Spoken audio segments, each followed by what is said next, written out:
Hello, everybody. What's good? What's happening? My name is Diana, and I'm one of the hosts of the realiTEACheck podcast, where tea is served and checks are dispersed, honey.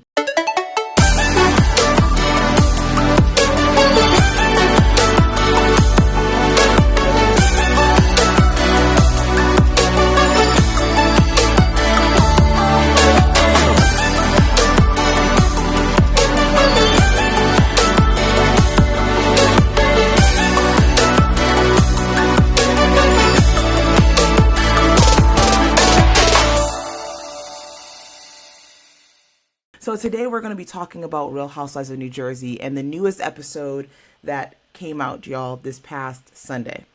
Before we dive in, I do want to talk about the NBA playoffs and say first and foremost, I am a diehard Boston Celtics fan. We bleed green, okay? So if you are watching the NBA playoffs, tell me in the comments, who are you rooting for this season? Who do you think will take the championship? I do think, and I do wish, and I hope that it is the Boston Celtics, okay? I think it is time. It is well-deserved. We have been in the Eastern Conference Finals now 3 times in a row. So I think it's time, and we have a good team and a good setup for that. So I am really rooting for this team. Right now, we are in the Eastern Conference Finals, and we do have the Boston Celtics versus the Indiana Pacers. We shall see how this matchup goes. The Boston Celtics are on the Eastern Conference, are the number 1 seed. And if I'm not mistaken, I believe the Indiana Pacers were number 6 or 3. No, 6. I can't remember. But either way, we have the Boston Celtics versus the Indiana Pacers. And we had game 1 already. And in game 1, this was a good game. It was a good game, but it stressed me out, y'all. Game 1 stressed me out. Like, oh my goodness, I don't like close games and clutch moments for my team. I just like my team to just blow the other team out. You feel me? So I like to watch other clutch teams and other clutch games. I like that for other teams, not for mine, because the stress levels are just too much. But either way, we went into overtime. We were at our home court, obviously, because Boston is the number 1 seed. We always get home court advantage. We went into overtime and we won. We won. Boston Celtics won 133 to 128. So I'm excited. Let me see. Who was the highest scorer for the Celtics in game 1? Well, let's see the top 3 scorers for the Celtics. So the top 3 scorers. So we have Jason Tatum, Jason Tatum played for 46 minutes, had 36 points, 12 rebounds, and 4 assists. Jaylen Brown, who had a really clutch moment in the last, 13 seconds of the game or so.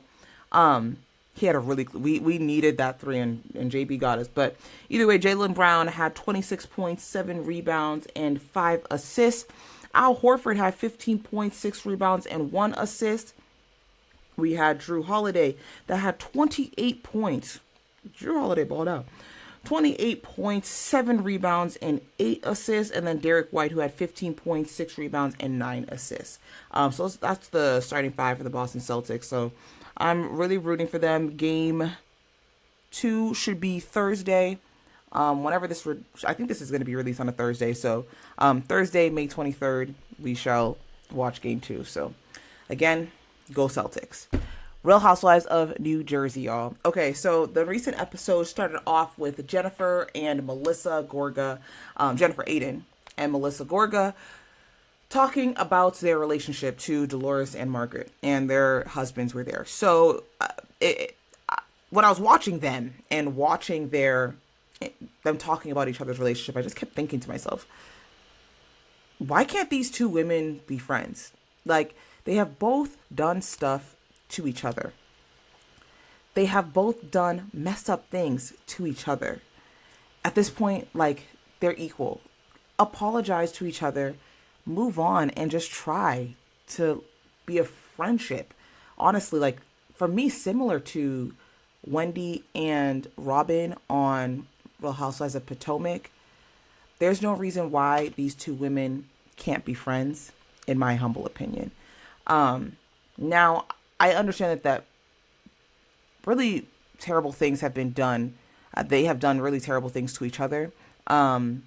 Starting off with, I actually don't even honestly remember where it started, but I know that Melissa has said something about, I think she was talking about Jackie Goldschneider, I believe, when she was sharing about Jackie's children being financially set up because Jackie has created like generational wealth and has set her children up financially to be successful. And if I remember correctly, I believe Jennifer took offense to that and thought that Melissa was saying that because Jackie has set her children up, that Jennifer has not set her children up. And I think I remember at some point glasses were being thrown, because I remember Dolores also getting involved and getting really upset and taking offense to the fact that Jennifer took a threatening stance. I remember Jennifer at some point, she threw a knife. I don't know. They've done that. I believe last season or the season before that, Melissa made a social media post and shaded Jennifer in the social media post. For what reason, I don't know, but whatever. And in response to that, Jennifer went and shaded Melissa back and called her husband a con artist. I remember, what else happened between these two? Oh, last season, Jennifer, she was the conduit to bring a rumor on the New Jersey platform of Melissa sleeping around with other people. Shared it with Danielle, and Danielle went and told Melissa. Either way, that's a damaging rumor and something that could potentially ruin a marriage and ruin a family. And Jennifer brought that on, and that's not cool. That is not cool, and I don't stand by that at all, because that's the same reason why I don't like Giselle from Real Housewives of Potomac, because she does things to try to ruin families. So I don't appreciate when Jennifer does it. And before people start saying, well, Marge does it too, I'm not talking about Marge. I'm talking about Jennifer and Melissa in this moment. So I just would like, if you are thinking that, you're branching off. We can talk about Marge in another video, where right now we're staying on topic with Jennifer, Aiden, and Melissa Gorga. So Jennifer did do that, and that was wrong. And in retaliation to that, there's even more animosity that has been created between them. And at BravoCon, there was an incident between Melissa and Joe and her camp and Jennifer Aiden. And one thing I have to say is I keep saying I'm not a fan of men getting involved to have any type of interaction with women. Men should deal with men, women should deal with women. That's what I believe. I don't think that any woman should be in a position where they're being screamed at by a man. And per this story, I think Jennifer was cornered. And she was by herself. So to have Joe Gorga yelling at her and calling her names when this woman is by herself, I think is whack. And I think that's corny. Very whack and corny. And that's just my opinion. But either way, these two keep going back and forth. One person tried to ruin a marriage. One person was acting a fool. So you both have done things to each other. Apologize, and we can move on. I don't think that there's any reason why the beef should continue, but that's just my opinion. Moving on. So next in the episode, we see Teresa send off. She's working on sending off Gabriella to college, and I have to say that there was something that was really touching about this moment, because I don't know. I think it like hits a little different watching it. I don't know. It kind of made me a little bit like emotional watching it. Teresa's daughters had to send her off when she went to jail. And now it's kind of like a moment, like a full circle moment, where now Teresa has to send her girls off, and I know this happens often where parents have to send their children off to college. So it's a common thing that is done. But I just think in this case, it just hit a little bit differently, seeing that, children had to send their parent off, both parents off at some point. And now the same is happening in reverse. And it was an emotional thing to watch. So I'd love to know what were people's thoughts on that scene, seeing Teresa kind of gear up to send Gabriella off to college. And I think because Gia, if I'm correct, I think stayed a little bit closer to to home, and Gabriella's going someplace far. So it was an emotional moment for Teresa and for Teresa's daughters. So let me know, what do you think about that in the comments. Now, something I thought was really weird was Frank Catania, a grown man, asking Dolores Catania, his ex-wife, for her approval to marry his girlfriend, Brittany. Now, Frank already got the blessing from his children, so I didn't really understand him asking Dolores. Now, I think maybe if you think about it, Dolores and Frank are close. They have quite an unconventional relationship, being that they are ex-husband and wife and really still closely in each other's lives, and their children are grown adults. So it's not like they have to be in each other's lives for the sake of, raising their children. They're both grown at this point, and they have also both moved on. So I wasn't really understanding the reason why Frank needed to get Dolores's approval, because what if Dolores said, no, I don't approve? Does that mean you're not going to propose to the woman? You get what I'm saying? So I don't know that I would love to know why it was necessary for Frank to get Dolores's approval. Is it because they have built a close friendship over the years, or are there other reasons that we don't understand and don't know? I would love to know that. But yeah, let me know your thoughts and what you think. Why do you think Frank had to ask Dolores for her approval and for her blessing in order to propose to his girlfriend? Because I don't know that Dolores would ask for Frank's blessing to marry Paulie or anybody that she's dating, right? So I don't know. That seems a little weird to me, but that's just my opinion. Moving on. Marge and Rachel are getting on my nerves. They are getting on my nerves because I just cannot relate to grown women. And I want to paint the picture. Marge is, hold on. And I also want to say, I know that age does not beget wisdom. Age does not beget intelligence. I completely am aware of that. It just is very sad for me to see, and I have to look this up.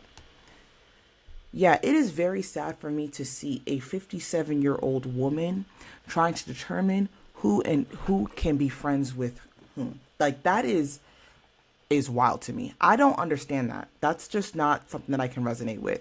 And Rachel is, what did I hear? That Rachel is 32 years old, 33 years old.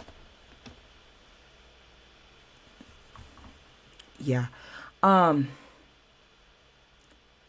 just not with this. So we have Rachel and Marge offended, like really up in arms that Jen Fessler went and had a conversation with Teresa. And I have to say that I'm with Jen Fessler on this one. She had a conversation with Teresa to clear up the things that were being said about her friends and figure out what's going on. Teresa also asked her a question to know if she said something and what she said was true. And Jen Fessler said, no, I actually said it like this, or I didn't say it, or whatever. They had a conversation. I don't see what is so wrong with Jen Fessler and Teresa having a conversation. First and foremost, like, we are on a show where women have to interact. That's your job. Let's start there. Women have to interact with each other. And I think Marge thinks that because maybe Jen Fessler is a friend of, by way of her, she believes that maybe Jen Fessler is going to fall in line and do everything and say everything at Marge's beck and call.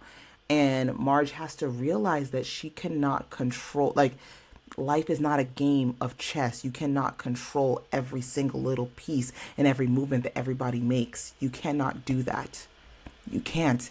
Same thing with Rachel getting so emotional. And I don't under like where they are Jen Fessler and Rachel Fuda that close that she has deemed this woman her best friend, that she is so emotional that Jen Fessler is talking with Teresa. I don't understand. Now I can get a little bit like, you may feel salty about it because obviously like you don't want the person that you consider your friend like kikiing with the person that you consider to be your enemy. I can understand that, but I think I am a big believer in, I don't know, I allow people to be who they are and I allow people to show me exactly who they are. I'm not going to try to prevent someone from doing something. If I have a friend that wants to be friends with a person that I am having so much conflict with, if that's the decision that you want to make, I want to see I'd rather people show me their true intentions so I can know who people are. I would like to know. So gone are the days where I try to shield my friend from this. Da, da, da. No. Allow people to show you exactly who they are. Look at Jackie Goldschneider. I don't know why Jackie Goldschneider annoys me. She gets on my ever-loving nerve. Like, she is trying so hard to be in the mix. I don't think that she belongs on this show. Jackie Goldstein is trying so hard to be in the mix. She's expecting for Danielle to come over. I don't know if she's expecting a parade from Danielle Cabral. I don't know if she's expecting. I don't know what she's expecting. She's upset that Danielle didn't invite her to her event. She's upset that Danielle didn't give her like the biggest hello. And she's inserting herself in this conversation between Jen Fessler and Margaret. She just gets on my last nerve. But that's just that. But I have to say that I am with Jen Fessler on this one because Jen Fessler has a mind of her own.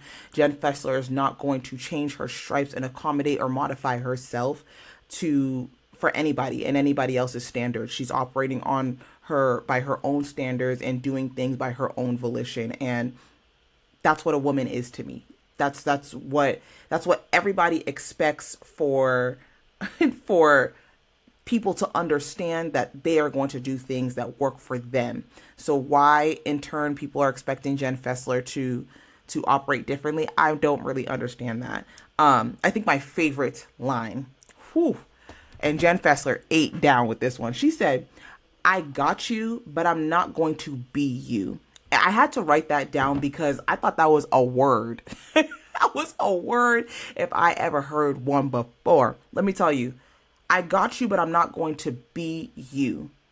She's going to do things the way that she knows how to do them. She's not going to step outside of her body to respond to somebody in a way that somebody else would like. That is not what Jen Fessler is here to do. And that's just that on that. And if you don't like that, then oh well.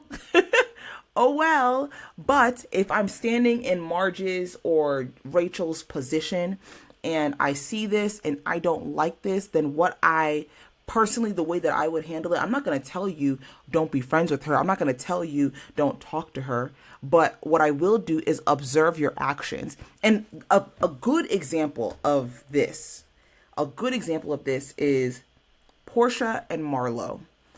Portia's last season, Portia did not say anything regarding Marlo creating a friendship with Kenya. As a friend, she just said, watch out.